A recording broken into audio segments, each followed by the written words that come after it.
strategies, because we had KT play earlier, we have SKT play here. There's always the chance the mind games coming into the telecom war will begin in Champion Select. Yeah, and Peanut has been known to try his hand at some different picks as well. But if that Elise is left up, certainly has been a fantastic performing jungler for Peanut, who can get very, very aggressive. Okay. He's going to take it away, though, so they don't want that as the first pick. Mind games time. Yeah, looking for something else. Big pick for Songwon, but not as much for Mighty Bear when it comes to effective champion pool. Mighty Bear's been playing the Cho'Gath and played it actually in the LCK. First player to play Cho'Gath on 7-14. Looking for the final ban from the Rox Tigers. I'll be a bit surprised to see the Elise ban, and they don't ban Kalista. Very interesting to see. Yeah, so the Taliyah going to be taken away from Faker, and Kalista understandably snapped up in an instant there by Bang. But now the Rox Tigers have a few things that they can go towards. Cho'Gath and Maokai, they could just pick both of them away, Papa Smith. That'd be a very Afrika Freaks-esque strategy of taking away two staples and also flex picks. The Cho'Gath has been a big pick for Mighty Bear especially. So it would be expected to be a jungle pick, and they're not even going to think twice about it. Yeah, locking that one away immediately. I do like the Maokai just a little bit more, just because he has historically been such a great pick into Kalista. The fact that you just need to press Twisted Advance and you're on top of her is helpful, and they're looking for it, and that's going to be that. So they just lock away the big tanky duo. Don't know exactly which order they're going to go in this draft, whether it's going to be the tree in the jungle where he belongs, or whether the big void monster is going to be lumbering around. Well, I think you called it very succinctly, Atlas. It's the screw you Kalista comp, where they just want to lock her down once, silence her, and take down the Kalista. So the beefiest of front lines, and Rox Tigers were heavily opting into the 7-14 tank meta when we saw them earlier this week. Now SKT, maybe they're going to be burning down some trees as they lock in the Rumble. Rumble versus Maokai we saw from Untara in their series against Ever8 winners. Still theoretically a flex pick as well, so I think that's pretty cute. Peanut just has follow the tree around. And Peanut has played it in the jungle just like Spirit for the Afrika Freaks. Didn't find a victory on it though, so heavily expected to be Untara's pick. Oh wow, okay, so Cassiopeia, a lot of priority on that mid lane pick here for Faker. More than happy to blind pick it. Does deny things like the Corki out of Lava if he wants to, but Lava hasn't necessarily been the pressure laner. He's been finding success on things like Orianna, things like the Karma in the past. And the fun storyline is enacted here. Lava used to be Taehoon, the substitute support for Wolf on SK Telecom T1 last year. Now finds himself against his old squad for the first time, and he's going to be jumping on the Syndra, actually. He's looking for a pressure laner into Faker. There's definitely some mind games involved here, going against his old squad mate. Yeah, now what are the bans? Because it's not often that you see multiple solo laners picked up for both teams. Looks like supports are going to be where the Rox Tigers are going to be looking at. And Alistair, a lot of respect given to Wolf, and understandably so as well. Goes so well with the Kalista, who you have kind of your free choice of engaged supports. Alistair in a normal lane sometimes has issues with lane presence, but none available when the Fate's Call can allow for the Super Wombo engage. Songyun has also been one of our premier Kalista players, so the Kalista was a pick away in that regard, and doesn't want to give over the Xayah either, this Bang. Pretty understandable bans to come in here. Anything like the Rakan or the Braum to come out for the Rox Tigers next, and then it's a relatively understandable Tristana ban to come in second here for SKT, if it follows the natural order of things. That will be the coverage bans to give the Kalista the best chance to take over the bot lane. So you've been following your draft orders. Nice stuff, Atlas. Haha! Look at this. Figured it out. And it's only been a few days on 7.14. Normally takes me a while longer to figure it out. But relatively obvious this time around. Now Songyun, does he want to take away the support pick, or do they want to use the old strategy counter pick for support? As the Kog'Maw is being considered with a front line that the Tigers have access to, I actually really like the Kog'Maw as an option. I love them going Kog'Maw-centric, but not in the Karma Orianna way, but rather in the tanky frontline way, where essentially it's very difficult for Cassiopeia and Kalista to push damage onto a Kog'Maw in a true 5v5 fight. So SKT need initiation. Could be coming from the jungle or top lane in the Jarvan. That's a great answer to both Syndra and also the Kog'Maw when it comes to stationary high damage targets. So the engage there will be very powerful. Final pick is the support I imagine it's something to synergize strongly with the Kalista. Could even be the cannon if they want laning pressure. Oh, Wolf thinking about going back to his old ways. Rakan is available, remember, Papa Smithy. There's kind of two schools of thought in how you can play this, and I feel like you need the flexibility of extra dive and also the lane pressure. They will go for the cannon. Kalista cannon duo going to be enacted. Rox Tigers, he's certainly played a lot of Blitzcrank, and cannon and Kalista are both great hook targets, but you see a wry smile on his face. What's he actually feeling? Because peel for the Cogmore is what they need. Maybe a Bard. Well, I'd be excited about the Bard, but He is that's just because it's key. And he is our noted Bard player. Waiting to the last second here. He nods his head. It is going to be the Blitzcrank, we have to imagine. Okay, so another burly frontliner that now has a massive ejectable arm to steal away one of these squishy targets from SKT, and there are many options when it comes to that. The tank meta has not sunk in this time around for this draft for SKT, but it certainly has for the Rox Tigers, who have the best of it in their first 2 picks they picked up. Mighty Bear will be on the Maokai in the jungle by the looks, as Linderung will take the Cho'Gath top. Yeah, I was going to say, looked over the solo queue and we had a moment, and Linderung had played more of the Cho'Gath than the Maokai. We'll have to wait for 20 seconds to get the confirmation. But good sighting there. We will be seeing the Cho'Gath top lane. Rumble does very well against Maokai. Cho'Gath versus Rumble is a matchup we may never have seen on the LCK stage, given that last time Cho'Gath was played was a smattering of mid lane Cho'Gath when the meta was different in 2015. So interesting stuff. Rumble versus Cho'Gath. Cho'Gath has a lot of sustain and wave clear, so maybe he'll be able to do competitively against the Rumble. Yeah, well, still yet to find out. Faker going to be taking the Cassiopeia into the Syndra of Lava. An explosive matchup, but if you look at the players, I am scared for the likes of Lava, because we saw what Faker was doing with the Lucian. We know that this guy is out for blood at this point. Papa Smithy trying to get SKT back onto that glorious seat. Difficult times, but let's do it. Let's hop onto the rift for game number 1, SKT versus Rox Tigers.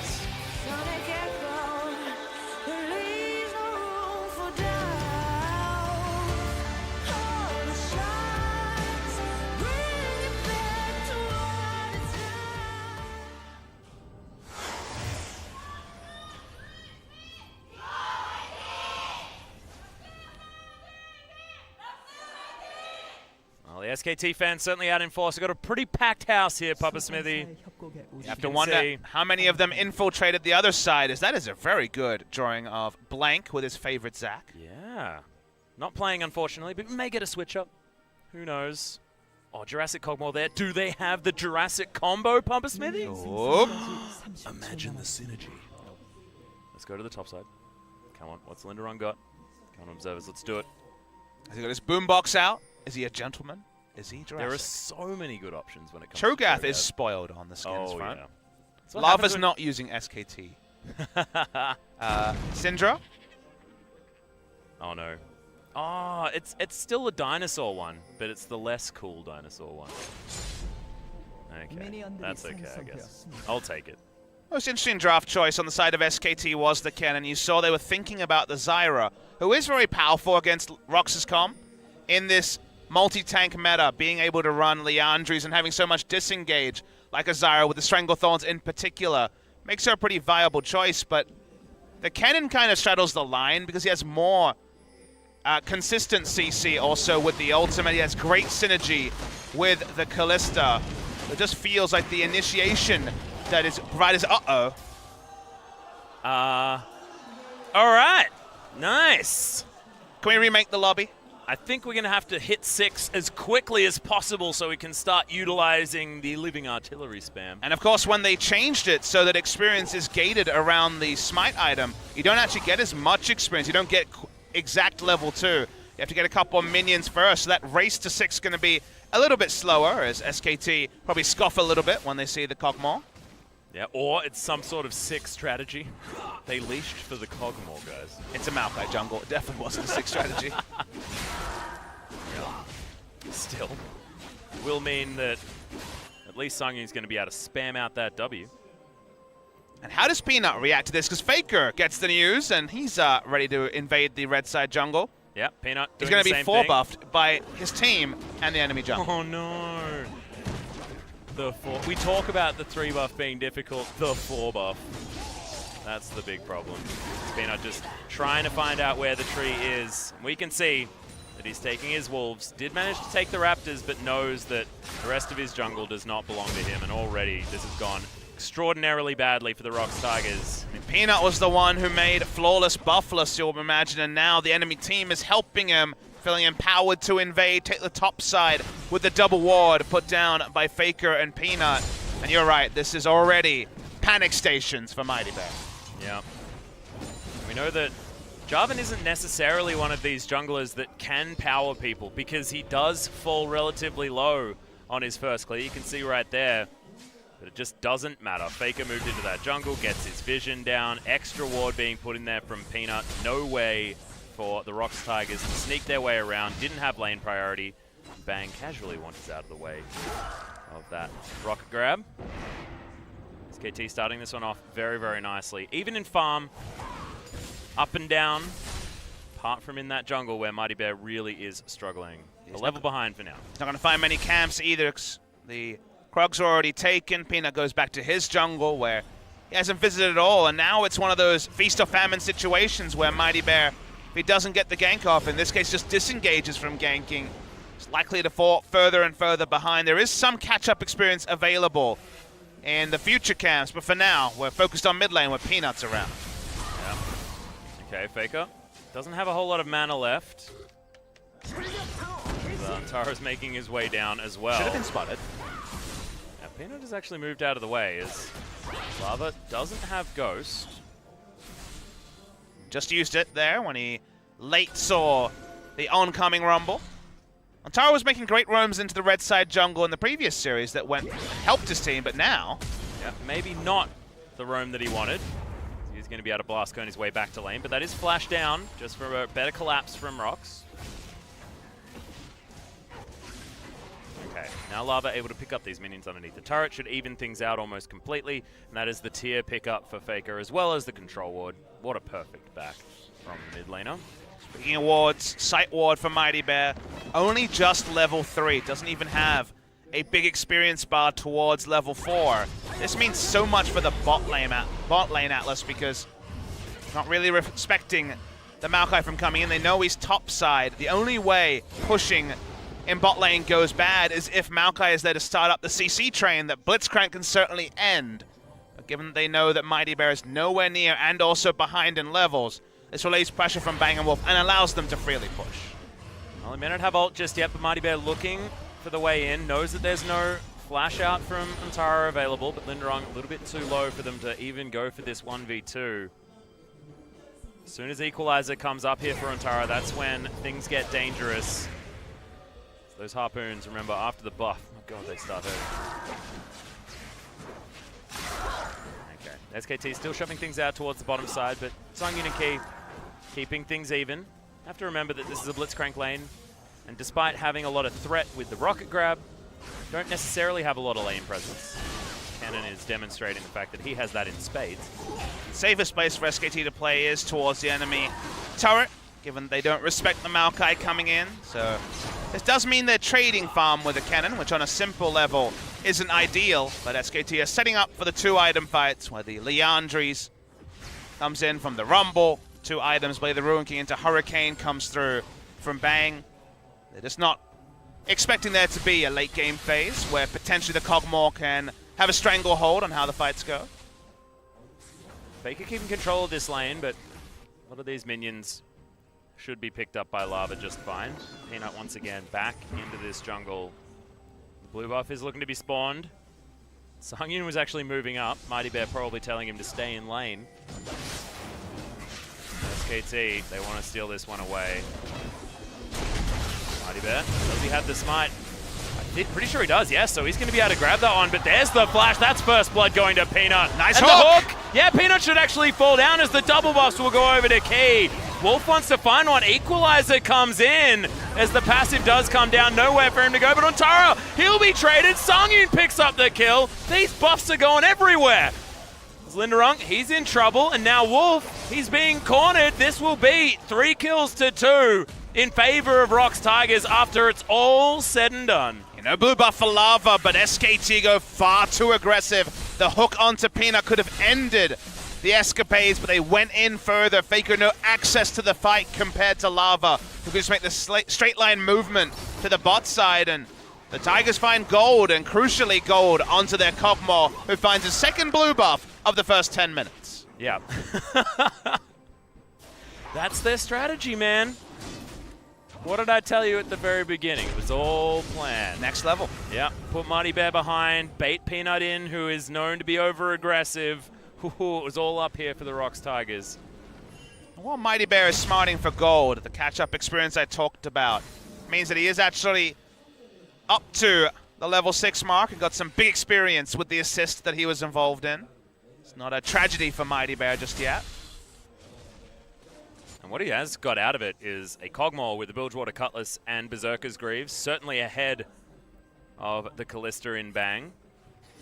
With Bioarcane Barrage, it almost doesn't matter what happens when you move out of the way, but let's have a look at this one again. Mighty Bear is level 4 on this task, gets the smite for level 5, but just dies straight up to the flag and drag. Look at Key though, the flash hook is majestic. Sick. This could have been the end, but watch the mini-map, because Faker is already leaving when Peanut is hooked.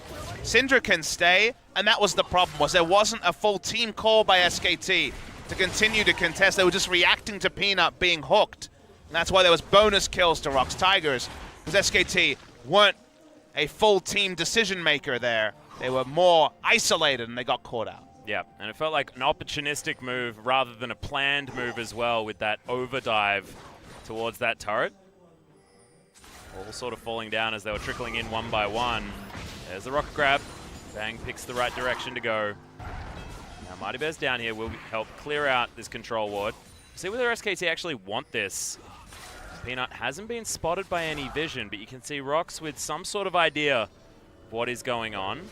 They'll see this back complete as well. Good ward. There's the Fate's Call immediately. Songyun gets knocked up. Wolf will be able to get these stuns onto Songyun, who's looking to try and turn it around. A Cathian Surprise is going to be all he's going to look at as far as potentially clearing out some minions. Does get a few, but that's going to be an easy pickup for SKT, and good vision. And such a good clean play, right? Because as you say, the moment they saw the recall complete, instantly into the Fate's Call, able to chain it all together. Peanut leaves the kill for the Kalista to pick up her first of the game. That was the clean shot call, and that wasn't evident when things went wrong around the inner turret where Blitzcrank picked up the hook. They'll be able to turn onto the Infernal, a nice second prize for SKT as well, and that's very much more business as usual. Yeah, and with this composition as well, I mean, we were making jokes about Infernal not necessarily being as great as the likes of the Ocean Drake with the big tanks running around the Rift. Certainly is still a fantastic dragon to get if you're SKT's comp with a Cassiopeia and a Rumble and a Kalista that all really want to make use of it. And it's good that you didn't include the Jarvan there, because we've certainly seen Jarvans go for Warrior Enchant from the jungle. This is a Cinderhawk Jarvan, which for this particular scenario, to me, is the smart choice. He wants to just flag and drag and sit on Syndra and Kog'Maw for as long as possible to just tussle with them as the damage comes from other members. He's not about trying to get any sort of pick power or kills, very much trading on the CC as the reason that Jarvans come from the jungle, so and definitely be tankier than we usually expect from Peanut on his junglers. Yep. I think it's good as well, showing that Peanut can calm down a little bit. The guy is known for wanting to kill as many people as possible. Key and Songyun once again pushing things up. Not going to get too much of a CS lead is Bang, but now he's gone back to base. Not actually sure of what he's picked up just yet. Probably Bilgewater Cutlass and maybe his recurve bow.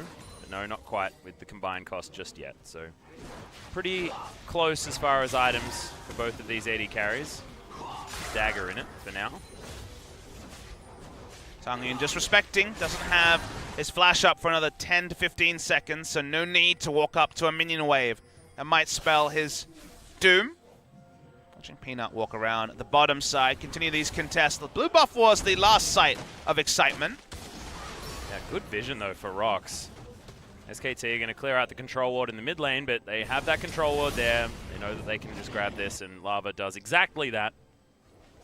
It's Peanut trying to get someone in transition, but Mighty Bear not quite there just yet. Credited Mighty Bear And the side of Rox for tightening up. And you look at the vision control on bot side, there was almost complete vision for Faker's walk into the enemy jungle, Peanut stroll around the river. The doubling down from Mighty Bear and co has been good, and Mighty Bear does have his Cinderhulk, is putting together levels, and this is just the way experience works right now. He's actually out-leveling Peanut. Yeah, he's done well. Jungle catch-up mechanics. He's still behind in gold, though, of course. Oh, yes. Just has his Cinderhulk. There's an all magic mantle and a cheeky little cloth armor there for Peanut as he went back. Thankfully, there are some boots for the tree. Not sure where he's going to wear them. He's a tree. Do they make boots for trees? They don't make boots for snakes, that's all I know. They don't. Makes a lot of sense. Or maybe they used to and then they stopped stocking. I feel like including that in the game, though, just begs the question for so many other picks as well. It's like, why does Zillion need boots? Because he just floats around like a clock. Why does Anivia need boots? She's a bird. Corky's got a plane. That's true. Why does a plane need shoes? These are questions Riot would rather we didn't ask. Oh. I'm going to ask them, though. Why does Malphite need shoes? This is a rock. Okay. Stop that thought. There's a Blitzcrank that's also asking as to why he needs shoes. This guy's a car. He needs tires. 1,000 gold is the lead here for SKT. They've got themselves a dragon. Adaptive Helm's done for Linderung towards the top side of the map. This is still a composition that wants to scale towards the later stages of the game. Lots of damage from SKT. Don't necessarily have that big burly front line unless Peanut can get himself ahead, which he has started to do with that first blood. Then you look at what Rox Tigers want to do, and largely it's around delaying the game till Kog'Maw gets online. Will we see a 2 or a 3 item Kog'Maw build? Because it could be the Rageblade second, or going for the Hurricane and trading on the 3rd item Infinity Edge before the power-up comes. Well, Peanut wants to try and take down Lava. Does still have his flash. Should be alright. Able to ghost away, but that ends up having to use second Summoner. Yeah. You have to wonder if it's maybe better to flash away first, although, no, in hindsight, he would have just ulted you and be dead, so probably smart moves from Lava. Yeah, you got to wait for the Cataclysm first, yep. I guess. Silly me. As there's the knock-up. Antara has to use his flash. The Equalizer comes down. Mighty Bear actually flashes on top of it, but doesn't get the Twisted Advance. Slow was actually more massive than it usually is. Return gank in mid. Yeah, doesn't get the knock-up, but Lava's still taking a lot of damage. Faker uses the cleanse, flashes away, massive flash. Instant reaction as Wolf is there to save him with a slicing Maelstrom. My God. It's been a while since we've seen some of those sick mechanics, but that was definitely a sick one. A nice map-wide move for SKT to counterpoint to their misplays around the last time they were under turrets. Initiated by Peanut, but cleaned up by Faker and Wolf, who was in position to help. In the meantime, because Sungyun went mid lane, no one is bot lane. Banking all this free damage. Will take one more minion wave unless he tanks it up. He's going to tank it, and they get first brick in the bot lane for Kalista. Yeah, Rox going to try and trade back with this Rift Herald. Should be able to do it. Sungyun has decent damage now with his Blade of the Ruined King completed. But SKT continuing to find advantages. Linderung eats plenty of fruit around here as well. The Dinosaur's going to lump it back towards the top lane. Tara is back here. He's got his teleport available, but so does Linderung. Not a lot of summoner spells available for SKT. It's only the bottom lane that's really there with all of theirs. Rift Herald is a nice thing to pick up. Shows they have a bit of jungle control in the top side. Wave clear on SKT's side in the mid lane is not great, and that's probably the goal for Rox Tigers, is find a way to break that mid lane outer turret. They can never get ward supremacy, and the items keep rolling in on Sungyun. This game is far from done, even though the last few moves from SKT have been exactly what they've needed to open up an advantage. Yeah. I feel like it's just as these big tanks get bigger and bigger, and if Key is going to be able to land some of those incredible hooks that he was able to do earlier on, it'll be an opportunity for Rox to get their way back into this game. Living Artillery is flying in as Rox are investing the teleport. Peanut was looking for the flanking play, and there's a teleport from Montara, but already Rox has turned on him. He's now been secluded from everyone else as Mighty Bear is going to collapse with Lava. They're fighting on multiple fronts now, though, as Peanut should be able to get himself in there. Steals away the dragon, but he will lose his life for it. Living Artillery secures it there for Sungyun. And now Intara is going to fall down as well. Lava gets his kill. So double Infernal Drake is traded for 2 members of SKT. With a composition like theirs, you may actually argue for that being worth it. But see, the issue here, Atlas, is supposed to only be one kill. The moment that Ontara finished his teleport, they could turn onto the Rumble, and Skt was smart to rush down the Drake during that time, but because they give up a second kill onto Peanut, the Rift Herald can be summoned, there's only 3 to defend, and the wave clear is far from reliable, so they'll lose the mid lane turret, because they were a bit undisciplined. They could have just let the multiple members slowly chase on and then found a way to take Drake, but in the end, 2 kills going over to Rox does make it, in my estimation, advantage Rox. They finally break open the mid lane. Yeah, they break open the mid lane and get half the health on the inner turret as well, so I think you're right, Papa Smithy. Lava also had some time to himself towards the bottom side of the map to try and claw back this CS, but Faker was on the top side, ever extending that lead of about 20 CS from the mid lane. Could you ever ask for a better adaptive Helm game than against Rumble Cassiopeia? Oh, the dream. So much value coming out of that single purchase, and Cho'Gath can happily lane against either the Cassiopeia or the Rumble. I feel like Mighty Bear might build one as well. Almost be a mistake not to. Spirit Visage pretty core on Maokai, so maybe he'll have to get it later, but immediate value there on the adaptive Helm against this specific comp from SKT is massive. And going double Magic Resist makes a lot of sense as well, given the double AP composition from SKT. So I think you're right. Doesn't matter which order you do it. Just grab both of them. Linderung might do the same thing.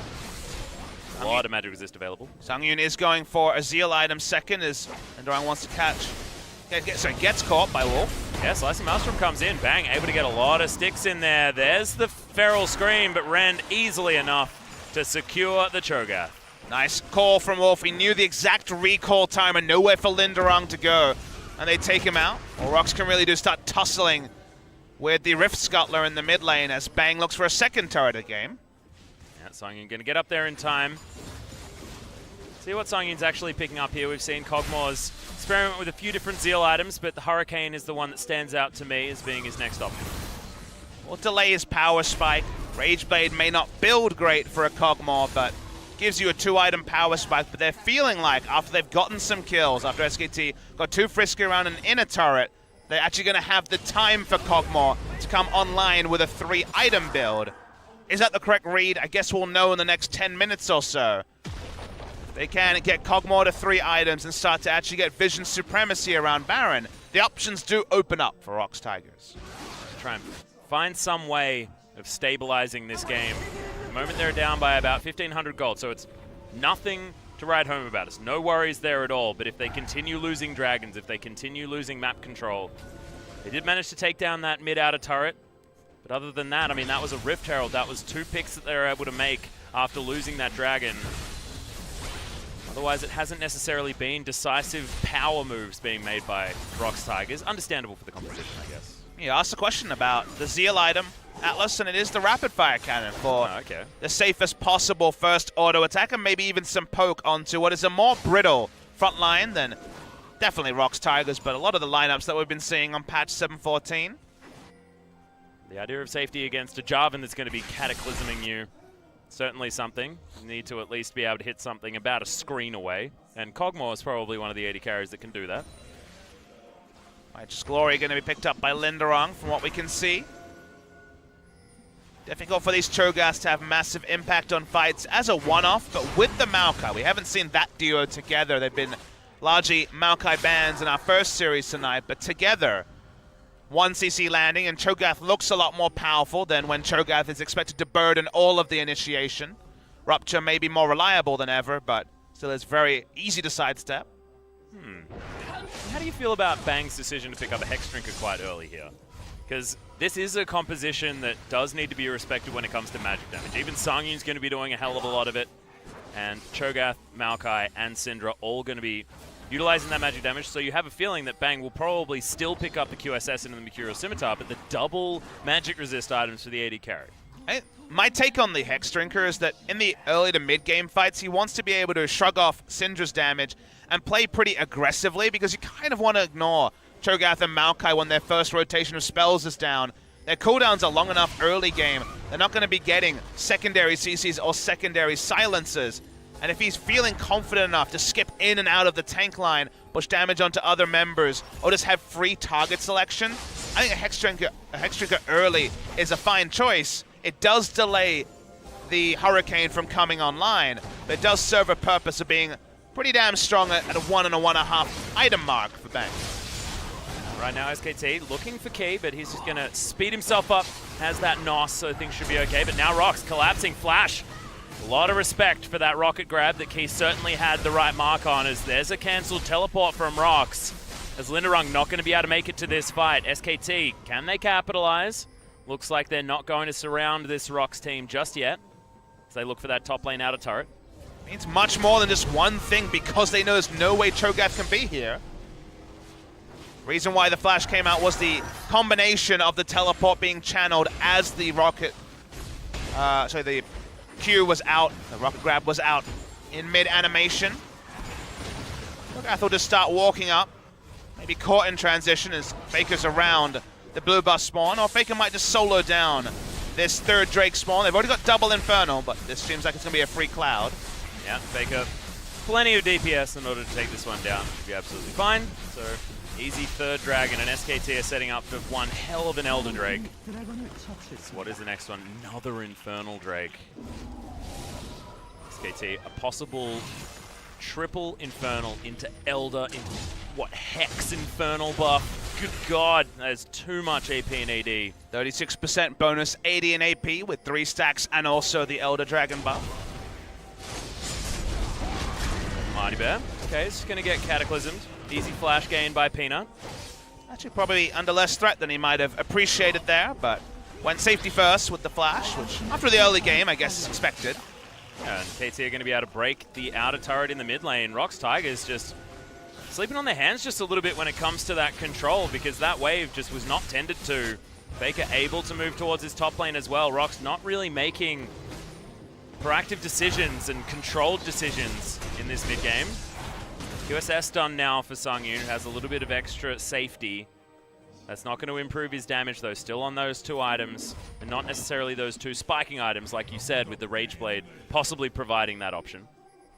Rumble able to free push in bottom lane, has that teleport advantage over Linderung for about another minute.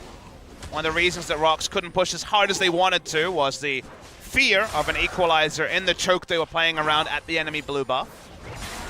SKT just playing the measured approach, pushing in the mid lane, pushing in top lane. Top lane inner turret will be what they're really focusing on to take down that outer turret lane and also set themselves up for a Baron start. They have Cassiopeia Callista, so yeah, it doesn't take too much more knowledge to know that a Baron turn would be a very quick one with a double Infernal Drake. It's not exactly the double mountain, but certainly with all of the extra AP and AD and the extra movement speed, they can even get to the pit faster with the Cloud Drake proximity. Scary. 3,000 gold the lead as they take down the last remaining outer turret. It's going to fall on the top side. Still 3-1 in turrets. Not like this game has completely gone away from the Rox Tigers, but it just doesn't look like they know what to do next to try and rattle back any of that control. Because if you ask them, what should we do next, I think it'll be more about just stop SKT from doing things. Stop them from taking the Baron. Stop them from getting another Drake stack. Try to stymie them as much as possible. Only unfortunate factor, and what we're seeing on screen, is that Sungyun isn't picking up free minion waves. It's actually giving up minion waves to Cho'Gath and Syndra, rather than picking up themselves. And CS-wise, you'll notice that SKT has had access to about 50 to 70 more minions than Rox Tigers have gotten to, because in the early game they had to give up so much with Mighty Bear being behind, and now they're grouping, looking for picks, rather than necessarily focusing on picking up CS in side lanes, and that's allowed SKT to just get access to more minions than Rox has found. Yeah, Bang's large beneficiary of that as well. Thankfully for Sungyun, he was able to create some parity, so now it's only about a wave or 2 for Bang's lead. Now Faker's able to get some vision control around this Baron. Thankfully, there is the Rift Scuttler, so Rox Tigers with some immovable vision around that Baron area. A lot of ability to check brush between the living artillery and also the sapling. Okay, hard engage time. Yeah, there's the Fate's Call. Nature's Grass comes in though as Ontara is able to avoid that one. Bang picks up the first kill onto Key, but Peanut still taking some. It's just going to be the one pick, all too easily gained there by SKT. Yeah, pick into Baron is usually the way, but it's only a support, like you mentioned, They use the equalizer to make it happen, so their turn isn't as powerful as they would like. But SKT start the Baron, even though Peanut's down to about 600 health. Yeah, the football flies in there. Yeah, Peanut is very, very low. Remember, there's execute damage on this living artillery, and Peanut has to be very careful. There's Wolf slicing Maelstrom, massive amounts of stuns, but Lava finishes off the support. Faker finds his way into the backline, explodes the Cogmore. There goes the Cinder as the double kill comes in, and that's going to be Bang finishing that one up. Linderung did not last nearly as long as the big tank would want, and now Mighty Bear, no flash, no ability to get the twisted advance over the wall, and we're not going to see a repeat of Game 2 BBQ KT because he's not even going to attempt to steal. Faker came out and was basically assassin in the backline, taking down 3 members of Rox Tigers, got to the squishy center, which for Cassiopeia is not often an easy thing. We noted that Peanut was low. By the time they see the initiation, they pop down. But look in the backline as Faker comes out of vision. There was no vision there for the site right at the end. They didn't have the timing of the Cassiopeia. And she is the assassin that SKT needs. And they'll add on a Baron to that as well. Yep, all too easy. There's the second adaptive helm done by Mighty Bear. But these stories that we're talking about for the Rox Tigers, it's now a 6,000 gold lead. The very beginning of this Baron onslaught from SKT. Feels like this game is falling away from the Rox Tigers, and this feels like a return to the SKT where if they have a lead like this, it almost feels impossible for them to lose. Wasn't the case over the last few weeks, but it was the last time we saw them against Everate, and it's feeling like that now against the Rox Tigers. Faker on his favorite Cassiopeia, one of his big famous legendary picks. He's 4-1 on this season. But the big issue for Rox in that team fight is it wasn't how they drafted. It was not 2 beefy tanks keeping the Cassiopeia and the other threats away. It was a fight where Faker was able to get through the vision line and assassinate a Syndra and a Cogmore in the backline. That already lets you know that steps were skipped by Rox Tigers in their setup around Baron. You need to be so much more on point in peeling for the Cogmore and Syndra, and that just didn't happen there. It's that third Infernal you spoke about. Oh man, so scary.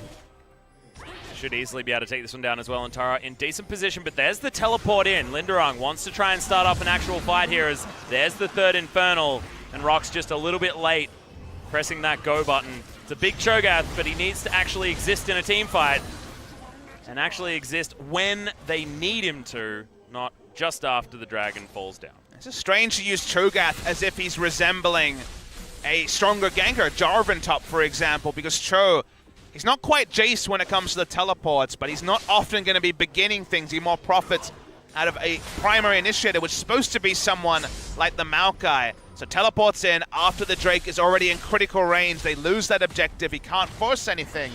And SKT push up with 3 Infernal Drakes and the Baron, looking to break the base, but for now going to find a bit of a struggle.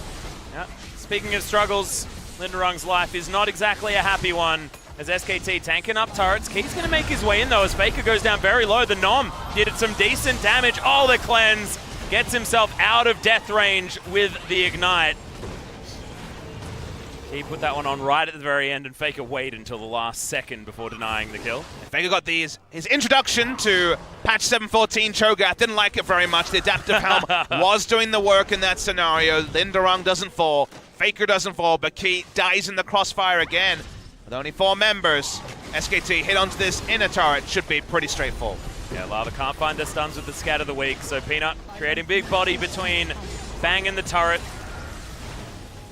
Should be SKT being able to find this outer ring. Only 1 more remaining on the top side of the map. May not necessarily have a lot of Baron remaining, but regardless of that fact, they've got so much pressure on this map, and now about a 9,000 gold lead, triple Infernal, a cheeky Cloud Drake.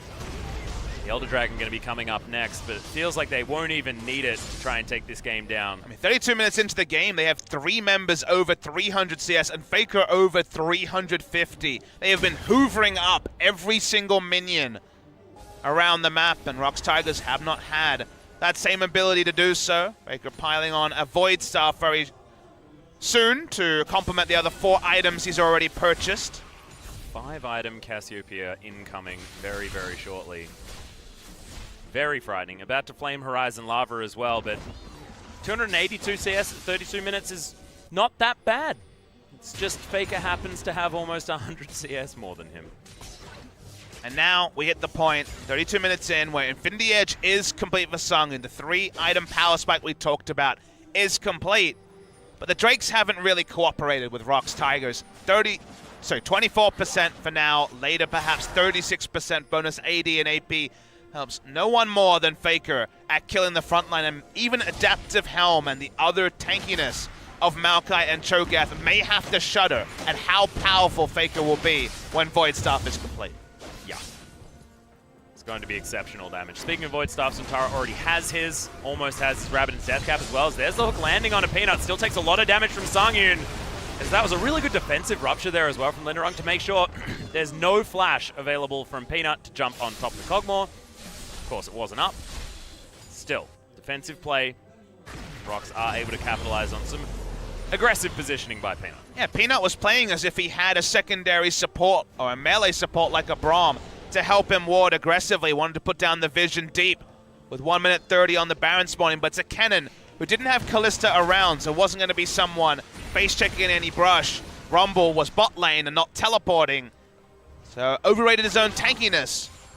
Did Peanut. We already mentioned that with Vision Supremacy, Maokai, Cho'Gath, and Syndra have so much more reliability, not even mentioning the Blitzcrank to force someone's positioning. Sangyun has hit 3 items. His understanding of where the game was at by Peanut means the vision they crave deep in the red side jungle is going to elude them, at least for now. Faker has that Void Staff. 670 AP and no death cap. Oh, God. That, yeah, when he purchases that item, that is going to be one hell of a large number. It's going to be 1,000. Okay. And they get an Elder Drake. And it's going to be even more.